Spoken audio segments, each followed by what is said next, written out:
Hello, welcome to Emotional Badass, where Moxie meets mindful. I'm your host, life coach and psychotherapist, Nikki Eisenhower. And on today's episode, I'm sharing a personal story about breaking free from manipulation and abuse.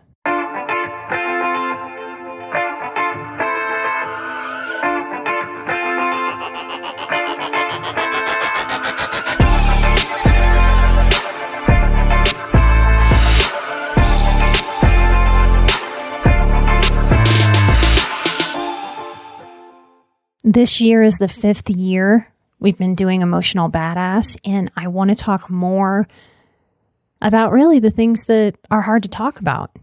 Manipulation and abusive relationships. Manipulation is one of those things that we all kind of know what it is, but it's really hard to spot when it's happening to you in real life. Manipulation is one of those things that I never intended to learn about. And that amongst other things, I jokingly say, I have an accidental life-given PhD in decoding manipulation. This is likely why I have such an affinity for the truth, for speaking it, for living it, for owning it, for being it. Manipulation in action is a hard thing to nail down. Maybe similarly to trying to define pornography. Good manipulation is done well. It makes us doubt our senses. It makes us go into confusion. It makes us mystify ourselves about the truth of what is happening externally and internally. I hope the story from my life that I'm about to share with you over not just 1, but 2 episodes helps you see and sense, have awareness about manipulation in action in real life, how it plays out. What feelings show up when we are in it, what we ignore, what we sadly ultimately allow. This is one of those episodes where I don't have conscious clarity on the lesson I'm offering, but I do feel called and have for a while to share this particular story. So I trust my intuition that it's a story that at least one of you out there in the world needs and needs now. I hope there is something in this episode that you find for yourself, or it's a way to get to know me a little bit better, more deeply. It's also a way to practice whatever you need to practice this episode and all of my episodes. Many of the people who listen to this show, this audience, are codependent, and that means we tend to empathize, but we carry the burden on top of that empathy. When I share personal tough stories from my past, there's a huge opportunity for people healing codependency to practice listening and empathize without carrying the burden. This story is not comfortable for me to share, but it's an important story in my life. It's one that felt like a warning, like I was getting warnings from spirit or from the energy of the universe, or the angels if I have them, or my spirit guides, whatever word or phrase that anybody wants to use here. I felt warned that I better start using my intuition, warned that I needed to listen more deeply and more fully, warned that I needed to learn how to honor that listening. I have been scared for my life multiple times in real life. And that's not a boast. That is a sad reality that is not unique to me and is often the story for adult children of significant abuse. And it's shockingly a story for very strong, smart, empowered people, men and women. Growing up, I felt unloved, abandoned. I was consistently and repeatedly gaslit. My feelings, my concerns were minimized. I was blamed a lot for anything, really, because true narcissists and sociopaths that I was raised with and that abound in the world, they only blame outwardly and for things outside of our control. I need to say this for recovering parents who listen to the show. A lot of you are struggling with perfectionism in your parenting, while trying to break cycles of dysfunction. When I talk about parental abuse and neglect, I am not talking about occasional snapping or saying something crappy out of irritability or a bad day or a reactivity that you are working on. Good parenting does make a lot of mistakes. And part of that good parenting is coming to children and owning those mistakes. In abusive homes, there is almost no ownership, no personal responsibility, tremendous immaturity in these ways that allow for these dynamics to play out day after day and year after year. I was a kid who truly did not feel loved, seen, or considered by my biological parents. That's really what an abusive dynamic does to the development of its children. I felt overwhelmed and terrified of my mother's rage or of being shamed. And this happened with such a consistency that I felt broken by anxiety and depression and pain. It's a human tragedy. It's the height of wrongness that any person live with abuse and neglect long enough to normalize and internalize abuse dynamics. We have words, we have diagnoses like Stockholm Syndrome. Stockholm Syndrome is what we describe in an abducted child who can only both rely on their abuser, their captive, their captor for food, for water, for even permission to breathe. And any attention is craved, even there. Stockholm Syndrome is a coping mechanism. And we typically associate that with abusive situations outside the home, abductions. And I don't believe we have a specific term that we associate. We don't have a category. We don't have a diagnosis for having Stockholm Syndrome with the family members that we were born into.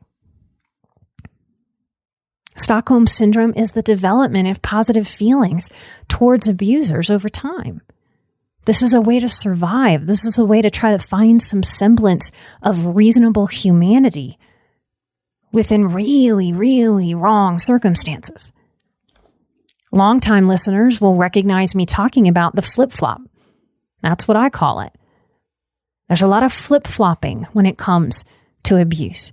And in Stockholm Syndrome, often a rescued captive, a child that is rescued from an abduction, often has a loyalty to an abductor. It's a powerful flip-flopping that abuse like this creates. Think about the implications of this dynamic for those of us born into abuse instead of abducted into abuse. No one ever had to abduct me. They had free range to get to me and at me. This is a big motivator for me to keep sharing aspects of my story because people who grow up in abusive households are at a higher risk for taking their own life. They're born into abusive circumstances. Few things can be as desperate as that. And when we are desperate, the system has no other choice but to go into suicidal ideation as the escape. The more that I share, the more that I hope I offer an avenue out and away from a dysfunctional life towards a healthy, whole, fulfilling life, because it is possible. In healing, there's a lot of flip-flopping that needs flip-flopping back to go from child of dysfunction to thriving adult. And it's doable. Don't let anyone or anything make you think that you can't heal. And if you don't believe that right now, that healing is possible for you, or you just feel so beaten down in this moment, please consider letting your inner child know this right now, that you are open to learning how to take better care of yourself than anyone who ever abused or neglected you ever did. It's okay to acknowledge to yourself, your inner child, the truth of things. And if right now you don't know if you can do the healing that you need, that's okay. What's not okay is telling yourself that you can't do it or that it's impossible. It's okay to use me. I am offering for you to use me to be able to say to your inner child, I might not really know what I'm doing. I might feel a little directionless. I might not know where to start. I might feel so overwhelmed, but Nikki seems like she's lived through a lot and is a real expert in this stuff. And she seems to deeply believe that healing these issues is very, very possible, even when it doesn't feel like it. What if she's right about that? What if my life can get a whole lot better if I just keep showing up and I just keep letting go of dysfunction and moving towards wholeness and wellness and health and self-respect and self-love, little bit by little bit by little bit by little bit? Openness is all that is required to heal, and you were here. If you weren't open, you would not be listening to my voice. This story contains a primal kind of fear that I don't think I've ever encountered since. There's a lot of emotional and mental abuse nuanced in this story. In a sense, if we get punched in the face, we have little confusion about what happened. Someone lost their cool and hit me is pretty clear. Emotional and mental gaslighting, intentionally trying to get you to doubt yourself. Having our reality played with, having our self-trust and the trust of others dinged, diminished, twisted. This leads us to feeling isolated, broken, and deserving of the abuse that's getting dished out. And the abuser hopes, maybe not in a conscious way, but in a subconscious way, that we stay stuck in this dynamic forever and ever, continuing to play this out mindlessly and painfully. I share this story in part because it's mine, but I also share it because it's not mine. Every abusive relationship, no matter how different, is amazingly similar when we understand the dynamics beneath the surface level of what's playing out. So I share this for me, and I share it for everyone else who survived, and especially for those who haven't. So let me start with some backstory. And if you're new to me, this is going to sound like a lot. I hit adulthood very withered and raw. My childhood sexual abuse memories were very much truly repressed, and repression is still controversial. I didn't know, but I felt strong energy that I couldn't decipher around my parents and my sisters. So I had the sense that something was deeply wrong, but I didn't know what or why, and it had been so normalized to me, I didn't quite know how to even see it anymore. It felt really deep, and all I had to make sense of it in my teenage mind was having a bitchy mother. That made sense to my youthful understanding. That was how my friends thought of my mom. So I thought I was kind of a big complainer and a whiner 49er, and I just had a difficult mom and I needed to suck it up. My biological father had abandoned me fully by the age of 10, maybe 11. And then at 14, I was manipulated into asking my abuser, my mom's husband, to adopt me. He played up that he was so sad about losing his kids. He had 2 kids that were younger than me and my sisters that he had had before he met and married my mom. I'd learn at the age of 23 that the reason his wife was able to take those children out of state is because through psychological evaluation, they suspected that he had abused both of his children, a boy and a little girl, as toddlers. So that's a whole story for another day.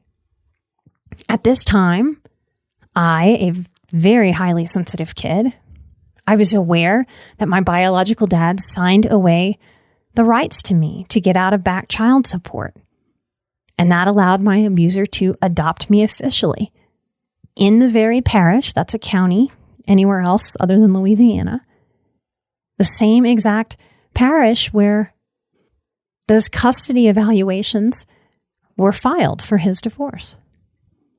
My grandparents, who had lived a 5-minute drive from the University of New Orleans, the state university that I had wanted to go to and suspected I would go to because it was kind of the cheapest option for me. They died when I was 15 and 17. And I had gone through high school really expecting them to be a touchstone for me through college. That was the home that had been my one true haven that I had lived in for the primary years of my development. But Grammy died when I was 15 and Grandpa died when I was 17, and that house was sold by their children. I was grieving them. I was grieving their house. I was grieving that future expectation about how college would look, how it would feel. I was grieving because I had lost really my true parents 2 years apart in my teens. And no adult around me, not even the school counselors and the out-of-school counselors that I was seeing, seemed to grasp how deeply I was grieving, how shook I was from these losses. I graduated high school at 17, not turning 18 till that summer. I was the person who brought a 27-year-old with a Xanax problem to prom. My peers whispered, "Who brought the grown-up to prom?" His father was sexually inappropriate with me while I was in their home. He'd do super weird creeper things when his son wasn't around, like asking me to masturbate when his son wasn't around and just letting him watch. I never told that man boyfriend that I had about his father. That boy man, for lack of a better way to say that, was actually really kind and sweet to me. All things considered, despite the inappropriateness of our ages and him nursing a hefty drug problem. I ran away from home in October of my senior year, shoved my things in a zipped up sleeping bag, and left. I had a car that my grandpa had signed over to me, putting it in my name so that my mother couldn't take it. He was aware of who his daughter was. So I had a car. It was my one real possession in the world, and it helped me find freedom. It felt like him taking care of me even after he died. I couch surfed that year till I wound up at a friend's, and I was living with her and her dad, who was an alcoholic. He'd drink about 2 boxes of wine each night. One day he got so drunk he burnt down the kitchen while I lived there. And he never fixed it. That friend would wind up in rehab for cocaine before we left high school. While I lived there, she'd tell me, "You go ask my dad. He loves you. He won't tell you no." And so I would. And he gave us ridiculous rules. Like the bars in Louisiana close at 2 a.m. You should be home by 3 a.m. That was the rule for me living in that house. And that was on weeknights. That was the rule. On the weekend, we didn't have to come home at all.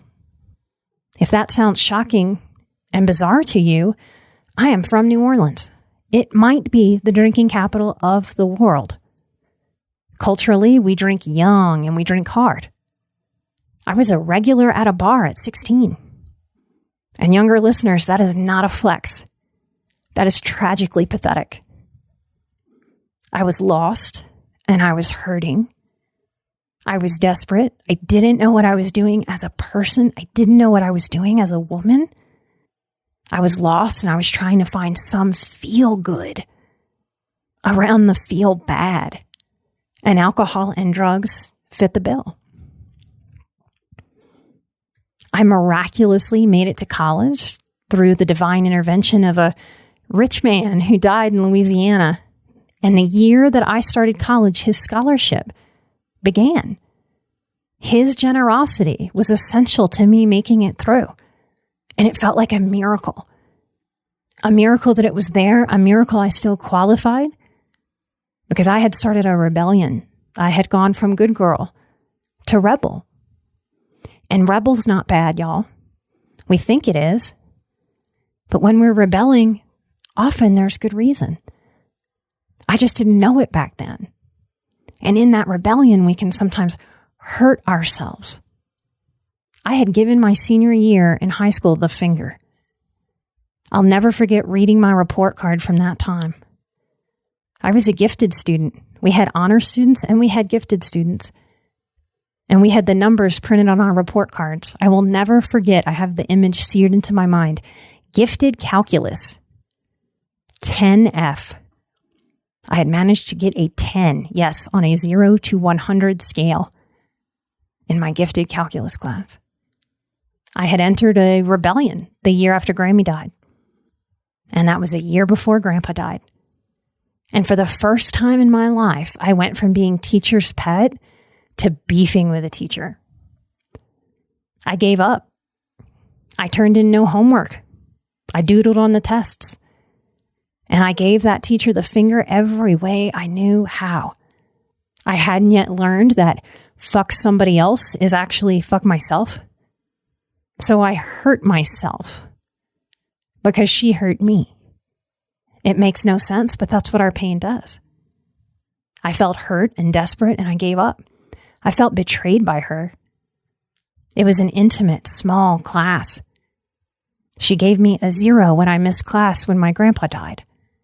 And she insisted on a note from my mother. I had had this teacher for 3 years in a row. My cousin was in the class with me. And she knew from the absence note my aunt wrote my cousin that I wasn't lying. I broke down and cried in the front of the class as she was confronting me. I was frustrated and I felt broken. I felt like nobody had my back. I stood in front of the class and starting to raise my voice, I told her, "You know I'm not living at home. Do you want me to forge a note from my mother?" And it's in memories like this that I say to my inner child how much I love her. Despite all the chaos and instability and lostness and rebellion, I can see that I was still trying to not lie and find some honesty and just be treated as a person. I can see who I am today in her, even through the layers of pain that I was in, that I can see in her in that memory.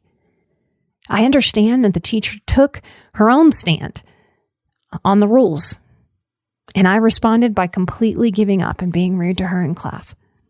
I guess she had a right to do that, but I think it really missed what I needed in that moment, and it missed the person that she had seen me be all of those years.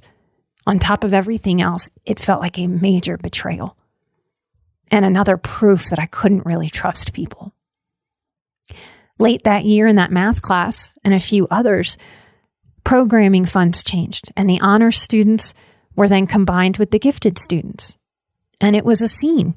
The honor students walked into our gifted classroom, and gifted just meant that we had all been tested when we were younger on IQ tests above 130, and so they put us together.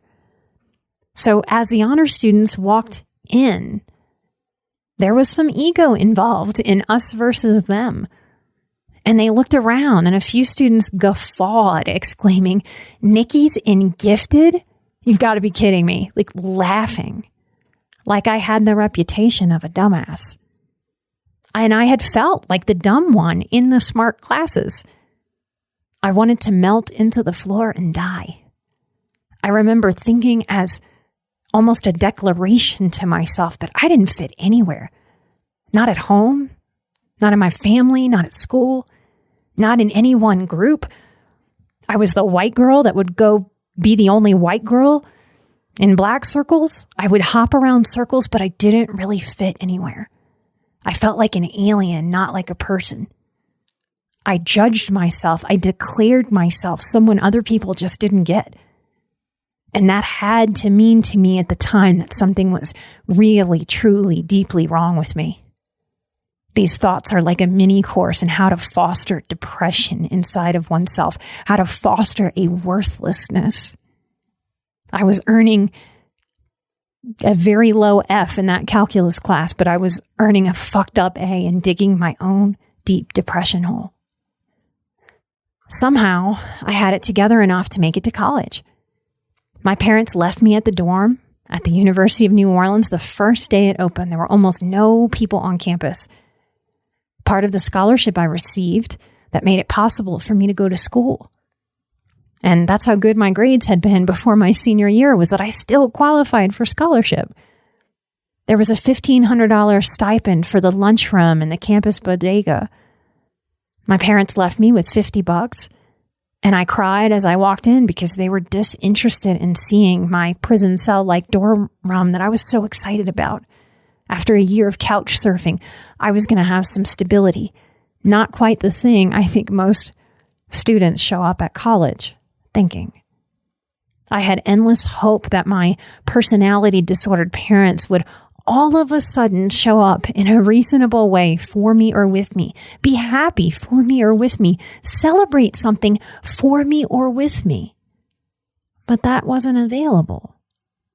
That $50 went quickly as I used it to gas up my car and buy a meal or two. I lost weight from hunger at a time that I didn't have any weight to lose. And I was scared of not having food those first few weeks of school because I found out the meal plan didn't kick in till school officially started in 2 weeks. The dorms were mostly for international students. I believe I was the only one in the entire dorm that had family in the area and was living in the dorm. I will never forget 18-year-old me desperately calculating the possibility of actually starving to death and how much I would not let myself reach out to any of the 20-something area extended family members I had. And I didn't know why back then, just that I was ashamed of who I was. I was ashamed of needing. I was ashamed of asking for any kind of help. Now I know that I resisted asking for help because help came with shame. Help came with control. Help came with a dismissiveness. And I just couldn't endure anymore or I'd implode. This is a very important point because this is very, very much unfortunately true in dysfunctional families, that pure help isn't available. There are strings attached. There are control issues and power struggles. And this may be a big factor in why people don't reach out to their support systems. TV, the news, social media makes it sound like just keep reaching out to your people and reach out to your people. That makes great sense if you come from a solid, healthy, safe family. That's a very hard message. I wish we could expand that message to reach out to somebody safe instead of reach out to your support network. Those of us born in these families, we don't know the difference until we do. That the people around us telling us that they'll help us and support us may not know how because of their own dysfunction. At 18, I picked up a nearby restaurant job as a hostess. I figured a restaurant was my best bet to actually be able to make some tips and some money to support myself. A man that worked there hit on me within the first few days of me working there. Asked me out to one of the top 5 fine dining restaurants in New Orleans. I was both privately starving while having a fine dining date scheduled later in the same week. It felt insane. He was 24 years old to my weeks into turning 18. My last boyfriend had been 27. To my thinking, this was an improvement in age. I felt something was off. I felt that not rightness feeling in my gut. Something was too intense. Something was too assertive about how he came to the front of the restaurant. Almost aggressive. Almost predatory. Now when I look back, it's so clear, but I couldn't see it back then. I didn't have enough life experience. I didn't have enough self-worth. It was a scene of him pissing on my leg. He was marking me for the other men there, so they knew to tread lightly, to not engage me, to leave me alone. While I thought he was asking me out on a very nice date, he was actually claiming me and pre-controlling me. And controlling people do that. They find some kind of subtle way to own another person, and they do it right from the start. At that fine, fancy restaurant, we were escorted to a private table in a private room. And if you've never experienced an old school New Orleans waiter in a historic fine dining restaurant, you're missing out. That is some good stuff right there that everybody needs to experience once, in my opinion. It's like having your own butler. And they were friends. Years later, I'd find out that this was sort of a routine. The waiter owed him money, and our date was how he was paying him back. And this is also true of manipulators. They tend to surround themselves mostly or only with people who have something to offer them, something they can take, something they can use. They tend to surround themselves with people who obey their charms, who obey their directives, and never ever contradict or challenge them in any way. They tend to dominate charmingly. I was not the first girl that waiter saw with this man in this restaurant. This was a routine, and young me just didn't know it.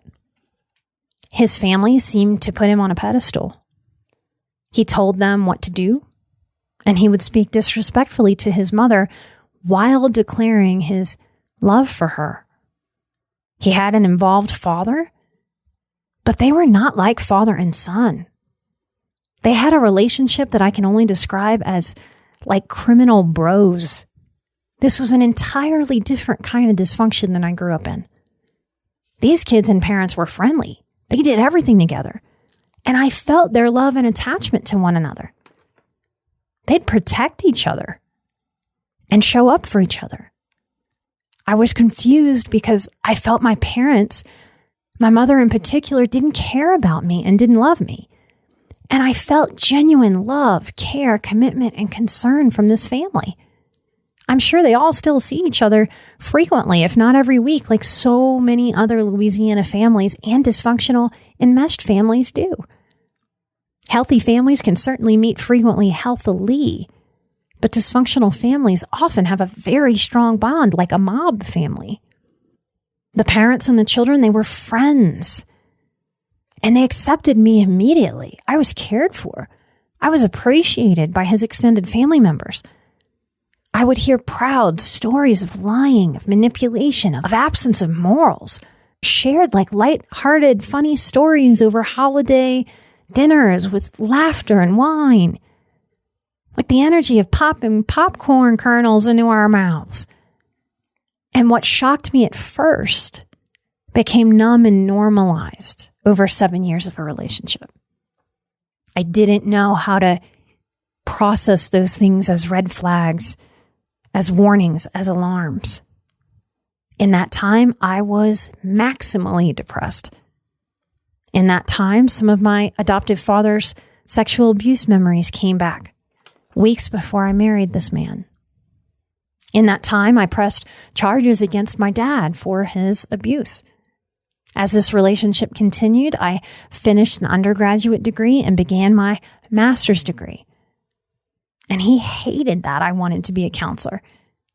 He hated that I kept pushing counseling on us. I have always wanted to have healthiness and wellness and felt like I have been spinning my wheels through my youth, trying to get there with myself and with others who just weren't interested in a healthiness the way that I was. He tried to sabotage my schooling while I was with him. But the promise that I had made to myself for my dead grandparents was that I would finish college. And part of what has saved me in this life is that I was born tenacious and determined. And those are skills that can be developed, can be grown, can be empowered in anyone. For the sake of time, I'll shorten the middle of my story to this. He never hit me. In fact, he would say in rage, "I'll never hit you. I'll never give you the satisfaction of having any proof." So he'd do things like not let me sleep when I was depressed and exhausted. He'd pull the covers off of me and wake me up, turn all the lights on in the house at 1 a.m, 2 a.m, 4 a.m, when I was working breakfast at 7 a.m. as a breakfast waitress and then going to school. Sometimes he wouldn't come home or wouldn't come home till 3, 4, or 5 a.m. He didn't think I had any right to know any kind of schedule that he had. He'd yell in my face, he'd back me into corners, he'd push me, but never hit me. I had been raised, and the points that I can give my mother are here. She definitely raised me with a direct message to never, ever, ever let a man hit me. And I took that message, I held it. So I knew that if this man ever hit me, that was the line. Somehow, the master manipulator in my early life and in so many people's lives seems to have some kind of dark magic to know where your line is and not cross it. I knew that was the line. So that's the line he didn't cross with me. This might have been my first boundary in some ways, but an insufficient boundary to keep me sane and safe. I left one night after he backed me into a corner of a very narrow kitchen. I was up against a counter. His arms were straddling me. I was pinned. My eyes shifted to the knife drawer. And as all the cliched domestic violence information says, things escalate. And they escalate almost universally in these types of dysfunctional relationships. He caught my eyes and started in at me. Oh, you think you've got some big balls, huh? I dare you. Because he saw my eyes go to that knife drawer. I somehow managed to squirm away and frantically search for my keys as he continued to come at me. He pinned me in another part of the house. I ultimately picked up a big textbook that was right there. And as he had his body kind of lording over me, trying to push me down into the sofa so I couldn't get up, I swung the book at his shoulder and chest area and surprised him. He was a bit stunned and had to gather his thoughts for a moment. And he started screaming after me as I was grabbing my keys and running from the house that now I had assaulted him and the police would be looking for me. And he was so delighted. He was in glee. That line that he had never crossed with me, he had gotten me to cross it. Now, surely that was self-defense, but I was spooked and I was scared. I ran from the house. I jumped in my truck and then had a very, very scary next few weeks of hiding. I had $75 to my name. He had taken all of my money and credit cards, account access from me months before. He had convinced me to stop working and just focus on finishing school. And I had been so excited to just be able to focus on school for the first time in my life. Most of my schooling was done while I worked 70 hours a week and was a full-time student. I slept in my car and I cried like a leaky faucet that wouldn't turn off. And I dreamed of my grandparents with restless sleep. That's the background. The year I left him, I had 7 jobs, all promising enough money to live and none delivering. I left like the cliche in the middle of the night with the clothes on my back. I was embarrassed. I was ashamed. I refused anyone who told me to go to a shelter. I did not want to consider me as someone who needed to go to a shelter. And that inability to humble myself and allow that help made my life harder and scarier. I shamed myself that I was too smart to be living like that. I was raw. I was tearful. I was shaken. My post-traumatic stress symptoms were through the roof. My startle response back then was massive. If anybody just said, "Hey, Nikki," I was so in my head and so dissociative with my body that I'd just startle. Then that would embarrass me. Then I'd shame myself more. There's lots more to this story that will likely be in a memoir one day. But for now, I want to tell you that I never signed divorce papers with this man. I never went to court. A wife of a friend of his that had been a friend of mine. I was the godmother for her child. She pulled me aside when I came to visit her children. And she told me frantically that she overheard a few men plotting to kill me. It's not an easy thing to form the words and say out of my mouth. She told me to never ever come back, that I couldn't ever come back. I was truly scared for my life. And my friends who knew him were genuinely scared that I'd wind up a Dateline episode. I was waiting tables and closing up one night in a very different restaurant than I started this story in. And a manager told me I had a phone call and the person sounded drunk. And for a minute I was puzzled, but I felt cold in the pit of my stomach.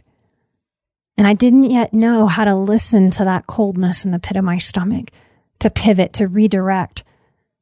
So I took that landline and I said, "Hello." "I knew it," he slurred. "Now I know where you work.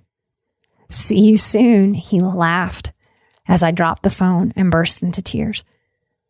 In desperation, I told my manager what was going on and that he was probably on his way to kill me.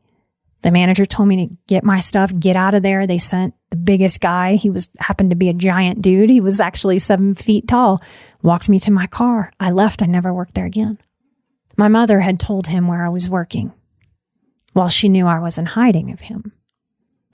This is what ultimately brought me to going no contact with her. She had gone out of her way to strike up a friendship with him the moment that I left. She had not wanted anything to do with him all of the years that I was with him. I've talked a lot about going no contact with my mom, but I haven't ever shared this detail. My story is layered with ridiculousness, y'all, that falls into the category of just can't make this shit up. Yep, my mom, the sociopath. Manipulators are convoluted. It's like a sticky web that you can't sort. I stopped contact with my mom and I stopped letting my sisters know where I was living or working. The courts couldn't find me to serve me papers that he had filed for our divorce. I actually wrecked my car during this time, and it was towed. It was undrivable, so it was towed, and with his name on that vehicle, he fixed it and then tried contacting me, saying that he would just give me the car back. If I just signed the divorce papers, I could have the truck back. I abandoned the truck because I thought it would blow up. I thought the brakes would go out. I thought he'd put a tracker on it. This is how I came to live and work in the French Quarter. But for this story, I was living in mid-city with a friend, right off of the streetcar route. I rode all the way home to her house. It was midday. It was sunny. It was Louisiana hot. The streetcar came to my stop. I pulled the string and I stopped at my friend's street. I kept my wits about me consciously, and I saw a white van that my intuition did not like creeping up. It had been waiting. I felt it creeping behind me.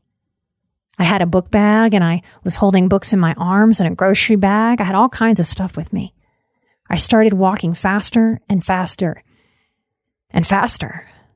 And I felt the van speed up. And as I did, I instinctively dropped my things and ran. I ran for my life. I thought, this is it. I'm being abducted. And I thought I was about to be murdered. It flashed through my mind that no one would ever know what happened to me. Next week's episode is going to be part 2, where I can finish this story. If you'd like to hear the end of this story right now, come to Patreon. We're going to put this episode at the $2 level, and you can listen right now. This will be the next episode right here. I'm glad that I'm here. Obviously, I have made it all the way to here. I'm okay. And I'm glad I've made it all the way through to the other side, because there's no other way than through. If you resonate with the story that I'm sharing in little ways, in big ways, in any way, if you're new to the show, I want you to know that all of my work, all of the content that I have put out in the last almost 5 years is basically the stuff that we need as people to rinse the ick off of our self-talk and be in true self-respect and self-regard. Because when we do, we are unstoppable. We are unabusable. And we become our own white knight. Humans are incredibly resilient. And you can recover, you can repair from damn near anything. And don't you ever forget that, or let the gremlins of your mind convince you in some kind of dark outcome for you. I have a wonderful life now, and I never thought I could. That's tragic. This is why I do the show. If you're struggling out there, you can cultivate a safe life. You can cultivate a full life. You can cultivate a self-loving, self-respecting, expansive, beautiful life. And when you can't believe that for yourself, I'd be honored if you'd allow me to hold that belief for you until you can get there yourself. If you want to hear part 2, come hang out with us at patreon.com/emotionalbadass. We have big goals for the Patreon this year. Come hang out. Come see what we have for you. It helps us get this show out to everybody else around the world that is struggling with the very thing that I shared today. Light and love, and I'll see you for part 2 next week if I don't see you at the Patreon. I am an emotional badass. You were an emotional badass. And together we are where Moxie meets mindful. Light and love. Bye-bye.